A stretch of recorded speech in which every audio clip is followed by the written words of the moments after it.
You're now tuned in to the Six Man Podcast. I'm one of your hosts, Brandon Graham, and I'm alongside Raptors TV broadcast assistant, host of the Hustle Play podcast, the Chris Boucher of the Toronto Raptors, with Mike Roach 7. Mike Roach, what's happening, man? What up, BG? What's going on, man? That was like your most dead introduction ever. What was it? I mean, what's going on here? Let me try one more time. It's been a long day. Give the people something. Welcome into the Six Man Podcast, man. I'm amped. I'm ready to be here. This is the Six Man Podcast, brought to you by us, Brandon Graham and Mike Roach. That's more like it. The host of the Hustle Play podcast. Hustle Play, of course, the best podcast in the game when it comes to players podcast. Shout out to you. You did a great job with Appreciate it. Thaddeus Young. And, of course, Chris Boucher. I think we got into it. I'm going to chop it up a little bit about that. But, no, excited to have you here, man. I'm Brandon Graham, host of the First 10 podcast, alongside other podcasts as well. But I'm excited to be here, man. It's been some time. It's been some time that we've done this, and now we're in playoff mode. Playoff mode is activated. Are you excited? Are you amped? Bro, I'm more than excited, man. And even before we get to the playoffs, the play-in, BG. Yes. Play-in. Yes. Exciting times, exciting stuff. Yeah. I think we have an idea of how it might turn out in the East, but we don't know. No idea. But you have – yes, go ahead. No, go ahead. I was just going to say, Kyrie Irving and Kevin Durant had played in the NBA Finals in the Olympics, whereas on the Cleveland Cavaliers, the only person that played in the Olympics in the NBA Finals is Kevin Love. So it's some contrast there, of course. And, hey, low-key, Kevin Love has been playing very, very well in the Eastern Conference, like very well. But really under the radar, and people are not really talking about it as much because it's Kevin Love and it's Cleveland. And there's Darius Garland, Evan Mobley, Okoro, and many other guys that are very talented on the team. But let's get into the play-in game, man. Let's get in play-in tournament, actually. Yep. First of all, I think we talked about this before, but do you think it's fair for the 7th seed to still be in, like, to ball out all year but still be in this tournament? It's a little strange.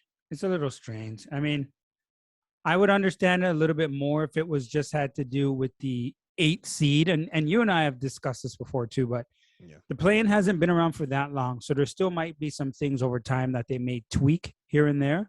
But honestly, it is exciting, though. It is exciting because it really does reward those teams from the 1st to 6th spot, right? Exactly. That means you have separated yourself from the rest of the league, which is awesome, right?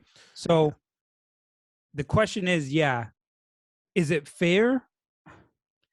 Depends how you want to look at it, right?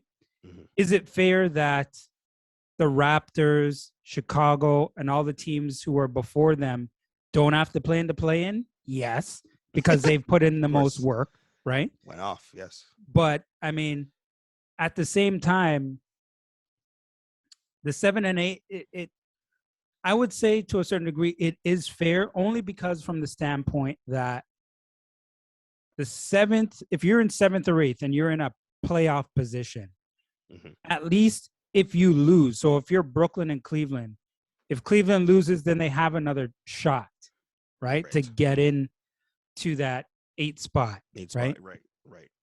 Now, if you're in a 9 and 10 spot, you lose the first game, you're done. So, but I understand though. I mean, I know what you mean, because it is a bit unfair that you have a team like Minnesota who's, double-digit games over 500 or just around 10 games around that. And then you're playing against another squad possibly that's way below 500. Yes. You know what I mean? And so that's where I have my grips when it comes to this thing, right? But way below 500, not even below 500, but the Clippers are actually 42-40, whereas the Timberwolves are 46-36. So they've outplayed and played better than. Go ahead. But now, if the Timberwolves lose, they got to play the Pelicans. They're 36 games, and the Spurs have 34 games. Yes, and that's one game to decide all the marbles, and that's where I guess they want to emulate a lot of what the March Madness has kind of brought to the table. But that's something that's gonna be interesting, and I can't wait for it. But let's get into it right now. Mike. Are you ready? Absolutely. Give me some energy. Let's get it. All right. So the Cleveland Cavaliers, who are sitting at 8th in the East right now, 8th in the East at 44-38, tied with the Brooklyn Nets at 44-38, 44 overall with their record. The Brooklyn Nets are 9.5 point favorites in this game. I don't know if you like the favorites, how Vegas kind of puts it together, but usually it's accurate. Sometimes it's accurate. And this game's happening in Barclays, all right? So Darius Garland's averaging 21, 3, and 8, whereas Kevin Durant's averaging 29, 7, and 6. But this game is held in Barclays, right? Where you have Kyrie Irving, you have Kevin Durant. It's going to be really tough for the Cavaliers to actually match their energy. But I will not be surprised if Darius Garland puts on his cape alongside Lauri Markkanen, alongside Evan Mobley, Kevin Love, and actually can take this game. Like, what do you think? What are your predictions for this game? I like Cleveland's roster. Now, Jared Allen is the guy I really wanted to see in this game. I hate that Jared Allen is not playing in this game. I'm a big fan of Jared Allen. I like the way he goes about his business on the court. I like the way he plays as like an old school center who can rebound, who's tenacious on the defensive end, can block and alter shots and finishes hard at the basket. And he doesn't step out much to shoot jump shots and shoot threes. He just catches the ball on the block, gives you a target, drop step, boom, dunks it on you, soft little jump hook. I love his game because he stays within his role and he's really become a pro at executing what his primary skills are, right? Right. So, and that's what I'd love to see. So it's really a shame that we don't get to see Jared Allen because there aren't many traditional bigs who plays the way that he does, right? A lot of the time we'll see centers who like to step out onto the perimeter like Miles, and you don't really see too many, like Miles is one example from the Pacers. Karl Anthony Towns is another guy that we're going to watch later on after this game against the Clippers, but you don't see too many Joel Embiid, he steps out there. You don't see too many Rudy Goberts and Jared Allens and stuff like that. So it is a shame we don't get to see him play, but Darius Garland is a guy that you just mentioned. He is the future. We're looking at an all-star here. He's very shifty, crafty with the way that he handles the ball. Can shoot it from the outside, can finish very well on the inside, can pull up mid-range, can hit shots in the clutch. He's just a difficult cover altogether. So it's going to be very interesting seeing Darius Garland against Kyrie Irving in a very big one-game matchup, right? That's going to be fantastic. But now Evan Mobley is another guy who's going to have to elevate his game here. Evan Mobley is a guy who's going to have to take it to the next level. He is a rookie candidate for Rookie of the Year between him and Scotty Barnes. He's going to have to be huge on the defensive end, but he's also probably going to have to give you 20 points as well. Yeah, right now he's averaging 15, 8 rebounds, 2 assists, right? So he's gonna have to get at least 25. What are your thoughts on what Evan Mobley has to do if they potentially want to get this win tonight? Hey, listen. At this point, I don't who's gonna check Kevin. I know no one really can guard him. He's unguardable, right? He's one of those guys that's gonna get off regardless. But Evan Mobley's gonna have to rebound the ball efficiently. Rebound the ball, get on the glass, get offensive rebounds because you need second chance points to beat these guys. A subordinate amount of second chance points to beat these Nets because Kyrie's going to go at you, because Kevin Durant's going to go at you. It's going to be one of those games where he has to step up. We've seen guys like Scotty Barnes and Cade Cunningham step up, but this is the first rookie that we get to see in a playoff like atmosphere, right? So he's going to have to set the tone for a lot of that. But he's going to have to give you at least 25 and at least 10, give you a double-double at the minimum, and he's going to have to play through a lot of contact in the sense, and he's going to have to be aggressive. Because to be honest with you, who's the guy on the roster? I know we were just talking about Evan Mobley and the things that we have to do or that he has to do. But who is the guy on the roster? Not Garland, not Evan Mobley, not Kevin Love. Who's the other guy you believe has to have a really big game in order for them to have a chance? I won't even give you one. I'll give you two. Okay. Lauri Markkanen, who is a guy coming out of Arizona, highly touted. He's actually had a sneaky good year, right? He's had a really good year, averaging around 15 points, around 5 rebounds a game. He's going to have to elevate his game and make shots, along with Isaac Okoro out of Auburn. Isaac Okoro is aggressive. He reminds me a lot of a very, almost like Jonathan Kuminga. I know that he's a rookie, but he's just really strong. Can get to the basket, can rebound, and just really aggressive. So he's going to have to go up against the likes of, Bruce Brown, of course, on nets and actually do pick up the same kind of role. Be very dirty, right? Get to the basket and make contested layups, make contested shots. Those guys need to make it happen because really and truly, without Jared Allen, it's going to be tough. You don't have Colin Sexton this year. Darius Garland stepped up, but you're going to have to provide on both ends of the court and get stops. One thing with that team that throughout the latter part of the year, they've struggled to get stops. You're going to have to. You're playing against Kevin Durant, probably the best scorer and arguably in history. You're going to have to get it done. But I like the fact that you like Jared Allen because you and him dress similar. You guys just the exact same. Really simple. Really simple. Just simple, right to the point. Drip gods. There's actually this morning I saw is it like a documentary or something I saw that's coming out on Jared Allen?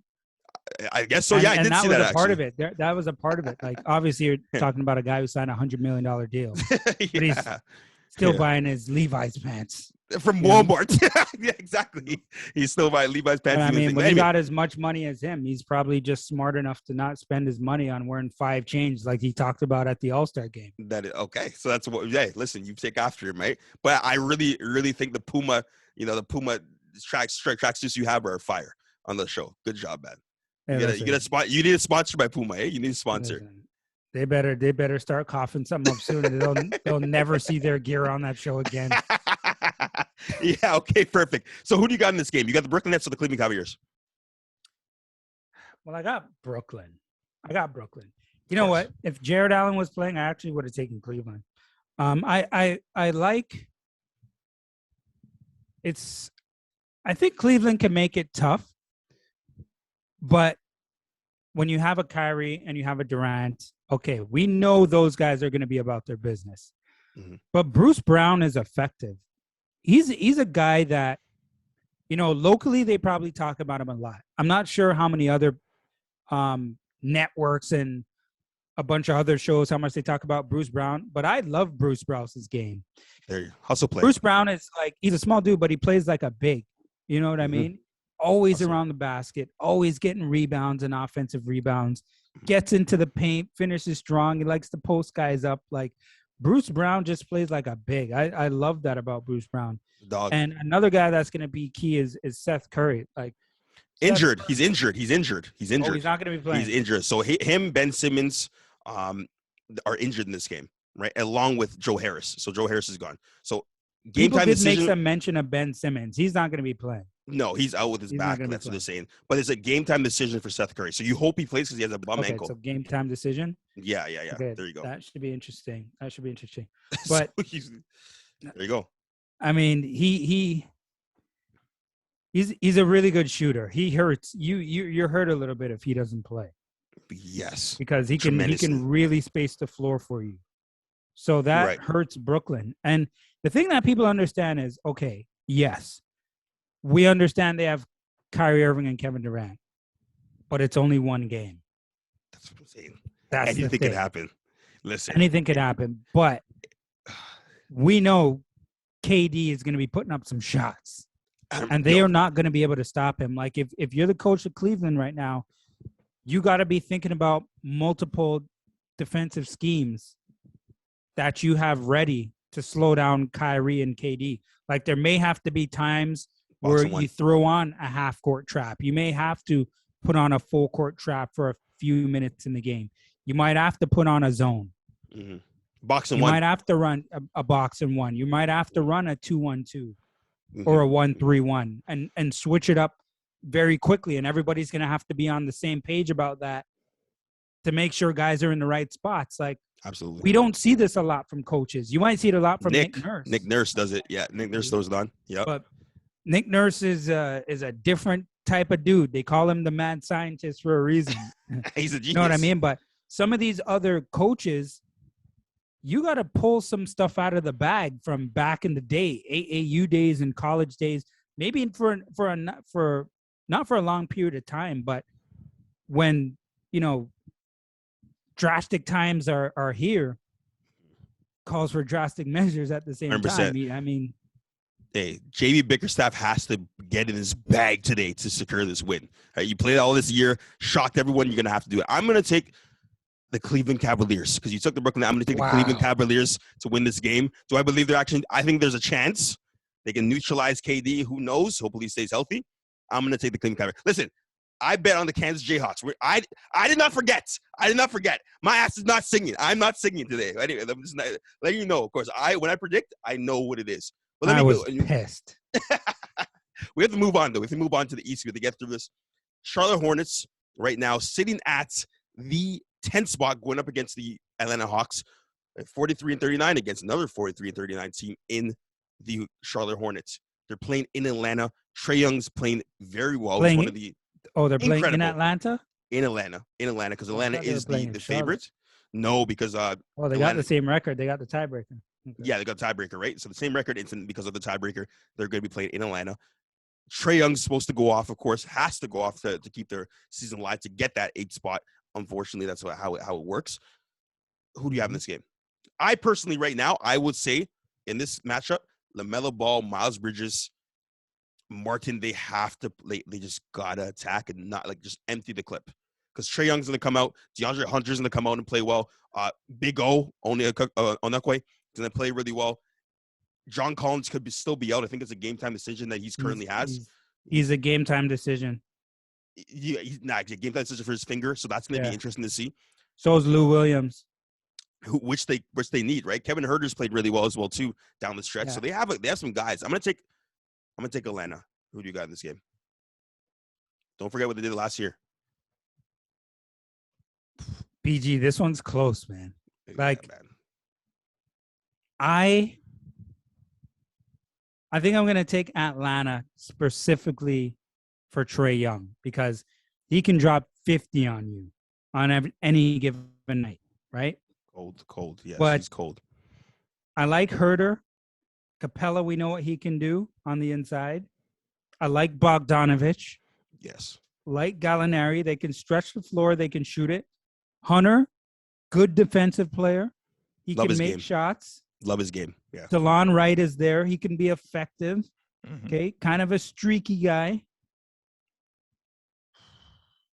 This is tough, eh? Yeah, it is tough. But the Hornets got some hoopers too. That's the thing, right? The Hornets. We know about LaMelo. We Rozier. know about Terry Rozier. Yo. Isaiah Thomas has been doing some things lately. Mm-hmm. Mm-hmm. Miles Bridges can ball. Montrezl Harrell is tenacious. Yes, on the glass. Yep. This one, if both teams come correct, this one could be a slobber knocker. It's a barn burner. Yeah, this one. Yo. Kelly Oubre, PJ Washington, Cody Martin. I mean, they got some guys. For one game, especially, right? Yeah, they got some guys. I'm gonna have to go with the Hawks. Wow. Okay, there you go. I thought you were gonna switch. I'm gonna have to go with the Hawks, because what Trae Young does, along with the other shooting from the other guys, I don't know. I think this could be really close. I'm not sure. I think this one is actually a toss-up. Yes, it is, but I trust Nate McMillan. Nate McMillan is a great coach, and I think he's been in these pressure situations before. They've been in Game 7s. That Atlanta team is battle-tested. I'm going to agree with you and say Atlanta. I don't think Charlotte is ready yet, and I'm going to go with Atlanta. I hope we're not both wrong, because that would be tragic, right? Absolutely tragic. Hey, it is what it is. Okay. I could be honest about you in this one. I don't know who's winning that one. That's a tough one. All right, but we got to transition to the Western Conference. We got the Minnesota Timberwolves at 46-36 going up against the LA Clippers. But by the hair of their shin, still made it 42-40 record going up against them in Minnesota. Once again, having Pat Bev being ejected last game for calling the ref trash could have some implications on this game. Don't necessarily know if he got suspended, which is very, very, very mindless in a sense. It's very not the smartest decision, since he's such a big part of that team's identity in general. Right? But you still got Cat, right? You still got Anthony Edwards, who's playing it really well down the stretch. This is going to be a barn burner too, right? Taurean Prince is out. Yeah. Of course, Kawhi's out, but you got PG back. You got the Morris, Markieff Morris playing well. This can be a really good game. I'm not going to tell you to take. Go ahead, Ben. I'm not going to jump again. It is going to be a really good game. And I think this is also one of those games where it could go either way. Right. I'm leaning more towards the Clippers to win this game. Wow. Especially with Paul George come back into that lineup. I like their rotation, and I think the Clippers play actually really hard. You Right. know, they've had Yeah. some things not go their way, obviously due to injuries, but now that Paul George is back into that lineup, along with having a Reggie Jackson, who's a guy I really like, Yes, baller. very quick, savvy with the ball, can put the ball in the basket, can shoot it. Mhm. You know, Zubac is a guy who's plays well on the inside as well. Morris, we know. Batum. Batum can't do. I'm not that high on Batum. He's obviously an older player in this league. He's been around a long time, but he can Great still shoot it defender. from the Great outside. defender, though. Great defender. And Covington, I think Covington is a guy who he's one of those guys who could be an X factor because Right. he could be a bit streaky. You can shoot it from the outside. He could defend a little bit as well. Which way do you lean in this? You know what I looked at just now when it comes to the injuries?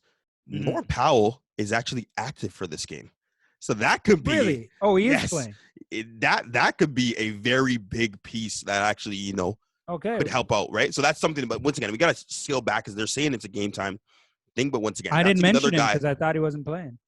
not even on the injury report at all. Only Luke Kennard and, of course, Kawhi and someone else is on the injury report right now. So they got some guys, right? They got some guys that can obviously ball. PG's back, but hey, man, Cat's been playing his mind out. Anthony Edwards been playing their mind out. And it's in Minnesota. When's the last time Minnesota's had a playoff experience? Like, they haven't had it in years. Well, they got swept against Houston, like, what, 3-4 years ago? 5 years ago? It still feels like a long time where they've had an actual team that can be contenders, right? Or not contenders, but really. So I think with the energy in that arena, they have energy in that arena. This can be a really good game. I'm going to swing. It's one game. I'm going to swing the Minnesota Timberwolves way because I think that they're playing really well. I like the young guys, young core. They got some veteran leaders in the lineup as well too. I see them actually giving the Clippers a really stiff test, and kudos to PG for coming back later on in the season, but could be a little bit too late. This can go anywhere. This is a toss up, but I'm going to go Minnesota Timberwolves. I'm going to take the underdog in that game. Who do you think it's worse for if they don't make the playoffs? Do you think it'd be worse for the Clippers or worse for Minnesota? Definitely worse for the Clippers because going to the Western Conference Final last year and seeing yourself out in the play-in game. Granted, you don't have your best player in Kawhi Leonard, who's a generational talent, but Ty Lue, those guys, that's a core that you want like since last year for the next 3 years. That's a team that was supposed to contend. So having them being a 42-40 record season, definitely an off year, but I think it would be more disappointing for the Clippers, as on a grand scale. But it would be devastating for the Minnesota Timberwolves because now you have a young guy in Anthony Edwards in the second year. Cat's in his prime right now, even though he's 27, 28. You got it's going to be disappointing for both sides, but I'm going to lean the Clippers way. What do you think? Great question. I think it would be more devastating for Minnesota, because having that Pat Bev, re-signing him during the middle of the season, having Karl Anthony Towns, and then, having the Ant-Man and some of these other guys that you got, and then being 10 games over 500. Yes. And then still, yeah. Yikes. I mean, because the thing about not making it is, okay, you would lose to the Clippers, but then after you lose to the Clippers, then you would have to lose to either the Spurs or the Pelicans. Right. That would not go over well, I'm guessing, if you're in Minnesota. That would be very bad. That would be very bad. That would be terrible if the Spurs got in over the Minnesota Timberwolves. Clearly, the Minnesota Timberwolves are a lot better than the Spurs and the Pelicans combined. That would be devastating. And why? But one game, remember? Hey, one game and that's it. But why? Don't you think that it should be like a 7-10 thing and then 8 versus 9 kind of with a play-in tournament rather than I know you're battling for the 8th spot. No, I kind of agree with that actually. You understand what I'm saying? I do, but at the same time, then maybe that would be less fair because at least if you're a 7-8 team, one of you guys are getting into the postseason, right? Right. And then so even though it may be unfair that their record is higher and having to go up against these lower seeded teams, at least it still gives you, if you're 7 or 8, it still puts you in a more advantageous position, right? Right. So it still gives you a little bit of an advantage to be in 7 or 8 compared to being in 9 or 10. True. That's a really good point there. But, it would just suck to them to lose the Minnesota Timberwolves and then, of course, see like the Pelicans or the Spurs. Like they've been god-awful at certain points of the season. But I'm really quickly, man, because I want to get to the Raptors stuff. Spurs, Pelicans. Just give me your take on that. Who do you think will win that? I'm gonna go with the Pelicans. Yeah. I like CJ. Yes. I really like Yes. CJ. CJ is difficult to stop. Right. I like Ingram as well. I like Devontae. I like Jonas. I think they got. I think they have a good enough squad to get over the San Antonio Spurs. But San Antonio is just really well coached, and they have guys who play hard. They don't back down. They don't quit. Mm-hmm. DeJounte Murray. Porter. Listen, he is fun to watch. Yes. Okay. He is fun to watch. Yeah. He's going to be a guy that's going to be on the market very soon. That's going to get a lot of money. Yeah. From a defensive standpoint, they're going to be tough. They're going to be in your face. They're going to be rough. They're going to be physical. And they're going to play that grinded out half court set basketball.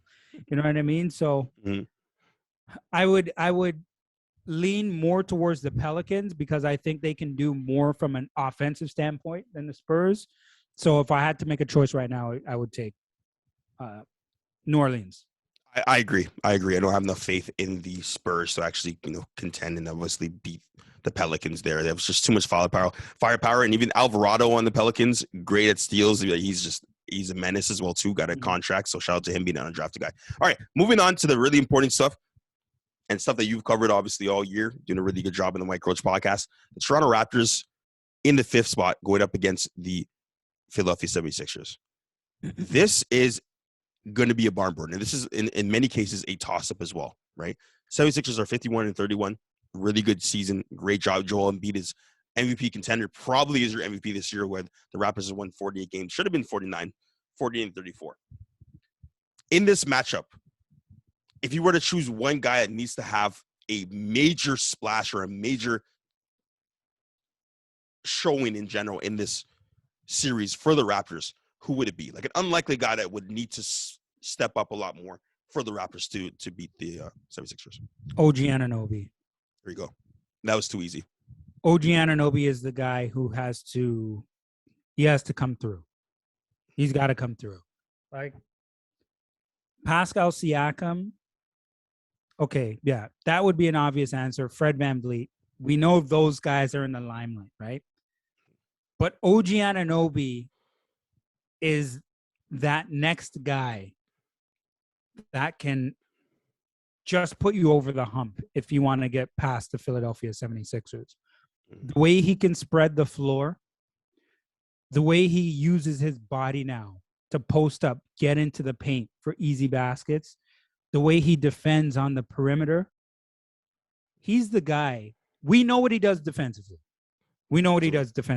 He has to come through on offense. He has to make timely shots. 10 is not going to be good enough here. 11's not going to be good enough here. He has to be consistent when it comes to making shots, especially if he's getting good looks. Mm-hmm. Yeah, that's going to open up the floor for more driving lanes for the rest of its teammates. You're going to have Gary Trent on the other side. Pascal Siakam is heavily looking to get into the paint because he's just in straight attack mode. Fred VanVleet is another guy who's going to be in attack mode. Those lanes have to be open because if you're not making shots, Joel Embiid is going to clog that lane. And he's massive, right? Mm-hmm. He's the guy you want to be able to pull out of there. Now, you're not going to do that with just OG. You're going to need your bigs as well to spread it out for you as well. But if you ask me, he's the guy who's going to move the needle because he's the one who's going to be on Harris. He's going to be on Harden.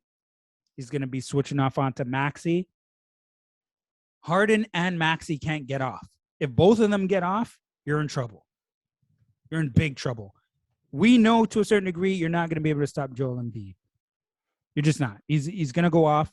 You just got to try to make him do it not in an efficient way. Like if he's going to drop 30, try and get him to go, 10 for 25, 9 for 25. But he can't be shooting 16 of 23 from the field. Like he's just going to destroy it. It's too efficient.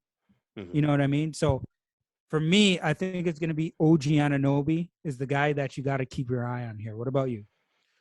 I'm eyeing more so a Scotty Barnes, because if OG is someone that doesn't necessarily step up to the plate offensively, you're going to have to rely a lot on Scotty Barnes to do stuff on the defensive end and the offensive end. It was between Scotty Barnes, GTJ, and Ken Birch, because once again, those guys, Ken Birch and Scotty Barnes will have some switches on Joel Embiid at some point. Oh, yeah. You will have to set a double team towards him on the block a few times. By the way, the Raptors are the only team I believe in the NBA that has 5 players that average 15 points. So everyone eats offensively. Everyone eats. They get good looks. They have great sets to get their guys open. That's something I want to say just to kind of put in there. But Scotty Barnes has to be great on both ends of the floor, rebounding, right, doing exactly what he's done all season long, because he is the rightful Rookie of the Year, in my opinion, in my humble opinion. But the difference in this particular matchup will be neutralizing Joel Embiid. If you cannot neutralize Joel Embiid through double team, and once again, he's had on a per capita basis, he's had the toughest time efficiency wise against the Raptors in his career, right? Ever since Nick Nurse has been there, he's had the toughest time. So they're going to send double at him. They're going to send Ken Birch. They're going to send Scotty Barnes at him. They're going to clog the lane as well too. So it's going to be tough. So what worries you about this series if you're a Raptors fan? James Harden. Mm-hmm. James Harden, ever since he's got the braids, he's been less efficient, which is fine. But at the same time, it's just been, but at the same time, it's still James Harden. James Harden is someone that can light you up. He's got a pick and pop. I am, to be honest, in the pick and roll age, he's top 2 in getting the shot off and being as efficient from the 3-point line, from the pick and roll. That's been his career. So that pick and roll with Joel Embiid to him is going to be lethal. You have to show really aggressively. You have to get up to him. So if it's a Ken Birch, if it's a Chris Boucher, you got to show very aggressively and then get back to what you're supposed to do, because you got help behind you. Yeah. I'm really scared about James Harden in this series, because I don't know if he's going to turn up or be the same guy that eats a lot of honey buns in this series. It's going to be very tough. You know what? There's a guy who actually scares me. I was talking to one of the guys who works with Philly last week. During the game, I was by the locker room, and I told him,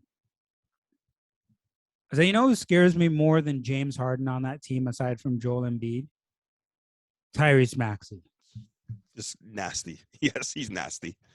Tyrese Maxey is a problem. Yes, he's quick. He is a problem. Right. He is quick. He can shoot it. He's tough. He's feisty.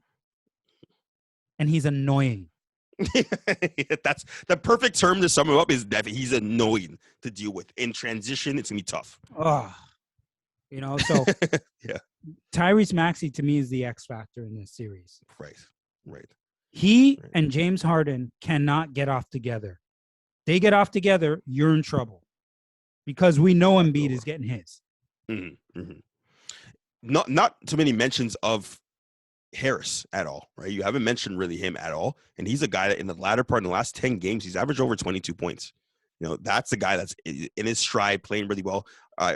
Your boy Danny Green, obviously someone that you need to make sure he doesn't get off as well too. They're going to be a different team in the playoffs, but if you can steal one game from them on the road, Mike Roach, I think this series can be the Raptors. I think this series can definitely be the Raptors. Well, listen, it's going to be tough, man. It's going to be tough, but you know what, BG? We won't get too in depth right now, because we got to get it. Well, closer to the date, we'll do another show before the series. Right. So you can give me your predictions. I want your predictions on that series and, of course, the other series. 100%. Play-in tournament is happening right now. Of course, when I get this out to you guys, let us know what's your prediction. Who's going to be the 7th seed and the 8th seed in the East and the West? Let us know if we're wrong. Get at us. Okay, Mike, you have anything more to say? Nah, man, I'm just super excited. Can't wait for these games tonight. Super excited, and I'm very hyped to see the second round of the play-in too. Oh, that would be incredible. Well, this is a Six-Man Podcast brought to you by Mike Roach and myself. I'm going to be found on Twitter at Graham_JB. Mike Roach can be found at Mike_Roach_ on Twitter. Mike Roach7. Hit him up. Mike Roach Podcast. Hey, the Six-Man Podcast. Keep balling and enjoy the basketball.